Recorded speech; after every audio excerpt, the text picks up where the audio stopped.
J'avais parlé dans la précédente émission de la sortie du coffret bis regroupant tous les flyers édités par la Cinémathèque française à l'occasion des doubles programmes de Cinéma bis, un ouvrage hautement recommandable chapeauté par un maître S-bis, monsieur Christophe Beer. La veine nostalgique va encore être titillée puisque on annonce d'ici pas longtemps sous peu la sortie chez Rouge Profond sous le haut patronage de Guy Astic du premier livre consacré à Midi Minuit Fantastique. Les plus jeunes d'entre nous ignorent peut-être ce que fut Midi Minuit Fantastique.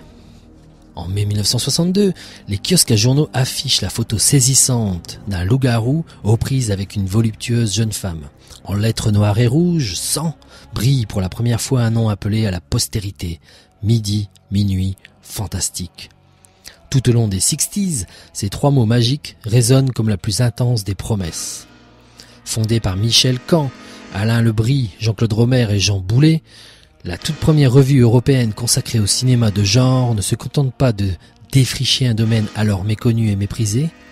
En 10 ans d'existence et 24 numéros, Midi, Minuit Fantastique, MMF, s'impose comme une publication à la fois ludique et exigeante, foisonnante et avant-gardiste. En un mot, culte.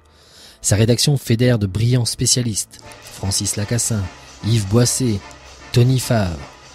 Des prestigieuses plumes d'horizons divers s'invitent ponctuellement dans ses colonnes, Félix Labisse, André-Pierre de Mandiargue, Christopher Lee. Le ton est libertaire, les racines populaires, l'inspiration surréaliste, l'iconographie de sexe et de sang éminemment évocatrice. Un seul credo, le fantastique est l'autre nom de l'érotisme. MMF saisit en temps réel un âge d'or du 7e art et accouche d'une subversive politique des horreurs. La Hammer, le gothique italien, l'épouvante américaine sont à l'honneur. Frankenstein et Peeping Tom deviennent les héros noirs d'une contre-culture qui annonce mai 68 et la libération sexuelle. Cinéma bis, cinéma d'auteur, underground, littérature et BD s'entremêlent dans un enthousiasmant maelstrom pop. Ce volume, une revue de cinéma mythique, dirigé par Michel Caen et Nicolas Stanzik, regroupe les 6 premiers numéros de la revue.